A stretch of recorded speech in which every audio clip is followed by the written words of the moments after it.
What's up, everyone? Welcome to another lift journal entry. Really, this is like day 16 of foiling, getting to the point where it's I'm really tired, and which is kind of funny because what I've been doing is I'm still running the 140. I haven't used the 210 just because I've just been like trying to almost just like get my fitness level up a little bit, but I've been shimming a little bit, and that's kind of what I've been doing a lot actually. I've been still using the forward pressure tail or front foot pressure tail, and I've really been loving it. It's kind of, again, just like answering a lot of questions as to why I was breaching a lot in my turns, and it's just been kind of, I love it. And it kind of really comes down to, every single person is a little different, and foiling is so much more about personal feel. And like what I did for a while is I was looking at what people that were so much more advanced than me, and I was looking at what their tuning was, and I was trying it, and it was still working. But when you kind of figure out your own tuning to your own waves, you got to kind of throw everything else out, because everything is such a personal preference. It's like surfing, you can kind of get away with just like a universal, but with foiling, it's wave height, it's wave power, it's how you're feeling that day. Like, did you eat a pint of ice cream the night before and you're tired and you're laggy, which is something that I do every once in a while, and or like, are you just beat from 16 days of being on foil consistently? So that's something that I've been kind of working with. I used as I said, the front foot pressure, been loving it. I love the turns that I'm being able to do now pretty consistently. They're feeling so good.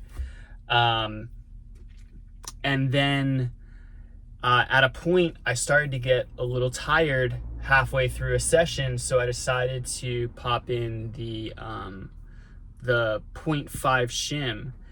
And with the front foot pressure, you still have that front foot pressure, but it kind of helps with the lift. That was the one thing with the front foot pressure, having it at 0 on the short fuse. I was kind of having like a little bit of a lift issue at times, especially if there wasn't a lot of power, or if I had to pump out for a while to try to find something to link up with. So I've been kind of messing with that, and it's been a lot of fun, just like kind of also using the shim to maybe go a little slower, so that way you're not outrunning the wave so much and having to be able to do these turns. I'm really starting to enjoy it, and I'm really starting to realize that maybe I'm not a 0 shim person all the time. And then I tried something different. I didn't try something different, but I went back to my medium fuse. And at first, I was like, this thing feels super slow, but the pump is insane. It feels like it has so much more power and like almost like torque through it. And that's something, again, as the swell has been dropping, I've been using the medium fuse just to kind of like try to get that pumping power and trying to link these waves that were kind of non-existent at times. But I found that with that, you don't have to use a 0.5 shim. I could go back to 0, and it kind of allowed me to still do these really smooth turns, but what it also did was kind of allowed a little bit more forgiveness when I was doing like things in whitewater, which I had two that felt really good. The first one, the foil itself was super low and the board was super low, so the board actually like hit the whitewater itself. And the other one, I was pretty far out of the water as far as being on foil. Sorry, I think I have, water's been dirty. Anyway, I just recently got the wing, so that's kind of next on the list. I got the Pinion 4.2. I am super psyched. I don't know anything about this, and I feel really good about my prone foiling, so I just really want to kind of jump into something else and see where it takes me. I unfortunately got the wrong size pump, so I do have to try to find a pump. And I'm going to be, I believe, borrowing a higher leader board than what I have as far as my wing board, which is 60 liters. So I'm hoping to get on like a 110 or something in that area just to kind of get the feeling. I also just recently got the Vyper 130, and I rode that yesterday, and I don't have enough time on foil to show any footage because honestly, my first run, it took me about 20 minutes to even get into a wave. Now, it was small. It was definitely not hyper 130 conditions, but it certainly was like every once in a while kind of fun.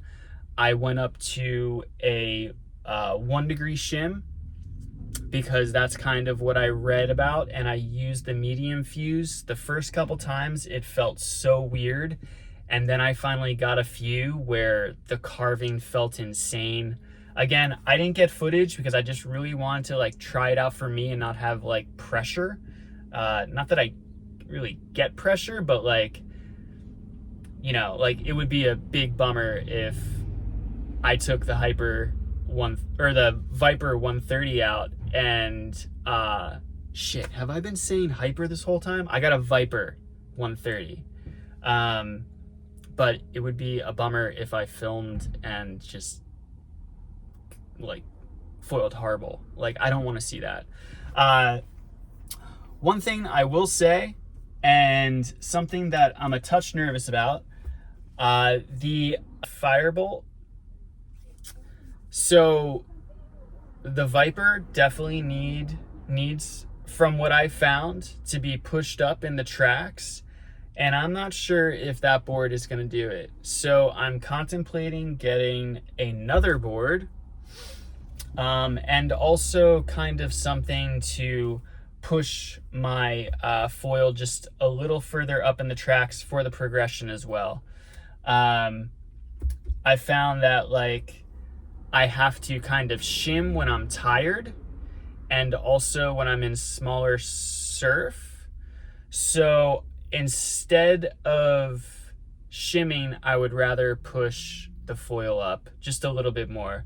So I'm going to be looking into that. I've reached out to a few of you about a certain board that I'm interested in, and we'll kind of see how that goes. But whatever. I'm looking at the Skipper by Apple Tree.